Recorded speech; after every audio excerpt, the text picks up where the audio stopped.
তার বিচার অবশ্যই চাই। আমার বাবা ছাড়া আমাদের আর কেউ নাই, আমরা 3 বোন। আমার বাবা ছাড়া আমাদের আর কেউ নাই। সব সম্পদ সব কিছু পুড়ে গেছে, 3টা গাড়ি পুড়ে গেছে, টাকা, আব্বুর বাড়ি ওইখানে থাকতো, সব কিছু পুড়ে ছারখার হয়ে গেছে। আমার বাবাও পুড়ে গেছে, আজ আমার বাবা নাই আমাদের পাশে।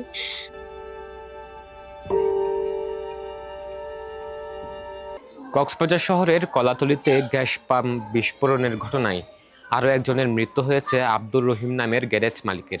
আমার পেছনের এ বাড়িটি আব্দুর রহিমের, অর্থাৎ যিনি নিহত হয়েছেন। তিনি ইতোমধ্যে রয়েছেন ঢাকা মেডিকেল কলেজ হাসপাতালে। মূলত গত 25 ফেব্রুয়ারি গ্যাস পাম্প বিস্ফোরণের ঘটনা ঘটে। ও সময় পাশের গ্যারেজে আগুন লেগে যায়। সেখানে আব্দুর রহিম যিনি নিহত হয়েছেন তার সহায় সম্বল সবকিছু পুড়ে ছাই হয়ে যায়।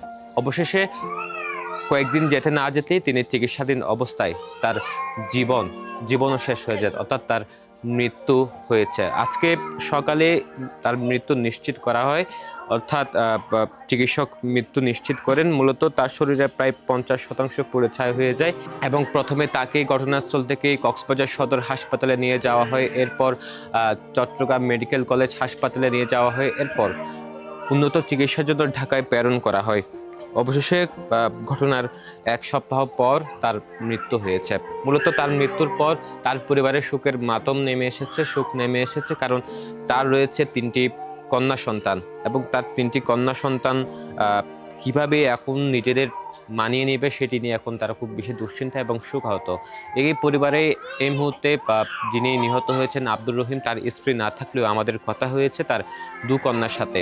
তারা খুব বেশি শোকাহত এবং তারা বাবার শোক কোনোভাবেই সইতে পারছেন না, কারণ তাদের একমাত্র পরিবারের উপার্জনক্ষম ব্যক্তি ছিল তার বাবা এবং তাদের যে স্বপ্নগুলো সবকিছুই ছিল তার বাবাকে ঘিরে। এখন বাবাকে হারিয়ে তারা এখন নিঃস্ব। সকাল 11টার দিকে আমি কল দিচ্ছি, আমার আব্বু আমার সাথে কথা বলতেছি কি আম্মু কান্না করো না তোমরা, আমি ভালো হয়ে যাব, 3-4 দিনের মধ্যে ভালো হয়ে যাব, দোয়া করো। আমি বলছি না আব্বু, যেগুলো গেছে গেছে এগুলো টেনশন করেন না, আপনি ঠিকভাবে ফিরে আসলে আমাদের আর কিছু চাওয়া নাই, কিছু পাওয়া নাই।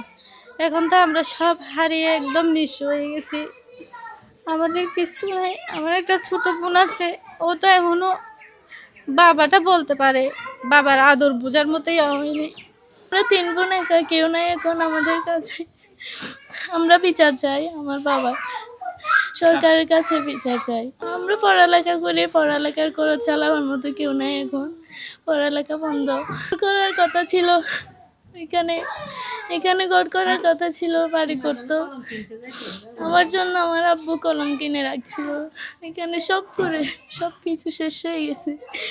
আমরা এলাকাবাসীর সাথেও কথা বলছিলাম, তারা যেমনটি বলছেন যে gas pump Kolatoli LPG station নামে যে গ্যাস পাম্পটি বিস্ফোরণ হয়েছে, সেই গ্যাস পাম্পটি জনবহুল এলাকায় স্থাপন করা নিয়ে তারা দীর্ঘদিন ধরে অভিযোগ জানিয়ে আসছিল।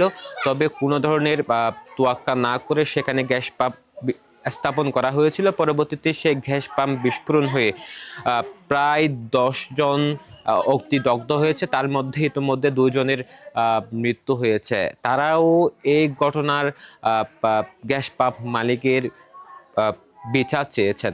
এখানে অবৈধভাবে যে একটা পেট্রোল পাম্প স্থাপন করা করা হয়েছে, তো এটা এরকম গণবসতির মধ্যে এটা আসলে করা উচিত হয়নি। মানে এতগুলো মানুষের জানমালের ক্ষতি হয়েছে, তারপরে এতগুলো মানুষ এতিম হয়ে গেছে, এটা একটা সঠিক বিচার হওয়া দরকার আমরা মনে করতেছি যে এলাকার জনগণ হিসেবে। তারপরে আমার প্রতিবেশী যার কথা বলতেছে উনি আমার রহিমবা বলতেছে, উনি তো আমার প্রতিবেশী, আমার পাশের ঘরে থাকে। তো ওনার যেহেতু 3টা মেয়ে, কোনো ছেলে নেই ওনার, তো এখন ওনার পরিবার দেখাশোনা কে করবে?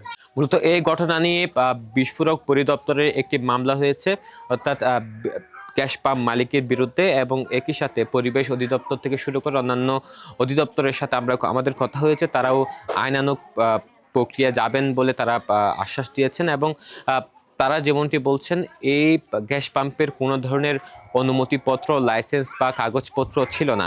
তবে গ্যাস পাম্প মালিক এন আলম দাবি করেছিলেন প্রয়োজনীয় সব কাগজপত্র ছিল। তবে তদন্তে যা উঠে আসছে সেটি হচ্ছে তার পুরাতন একটি গ্যাস পাম্পের কাগজপত্র দিয়েই মূলত তিনি বিস্ফোরিত পাম্পটি স্থাপন করেছে এমনটি তদন্তে উঠে এসেছে। ফলে বিস্ফোরক পরিদপ্তরের পক্ষ থেকে একটি মামলা করা হয়েছে এবং একে একে অন্যান্য অধিদপ্তরগুলো থেকে যেমনটি বলা হচ্ছে যে কাগজপত্র বা অনুমতিপত্র না থাকার কারণে তারাও মামলায় যাবেন। তবে এই মুহূর্তে ক্ষতিগ্রস্ত যারা পরিবার রয়েছে তারা ক্ষতিপূরণের দাবি জানাচ্ছেন। তবে এখন পর্যন্ত 10 জনের অগ্নিদগ্ধের মধ্যে 2 জনের মৃত্যু হয়েছে। তবে তাদের পরিবার যেমনটি বলছেন তারা ক্ষতিগ্রস্ত হয়েছে ঠিকই, তাদের মালামাল বা সহায় সম্বল ক্ষতিগ্রস্ত হয়েছে, অন্যদিকে তাদের স্বজনদের জীবন হারিয়েছে। সব মিলিয়ে এখন পর্যন্ত 2 জন নিহত হয়েছে এই ঘটনায়।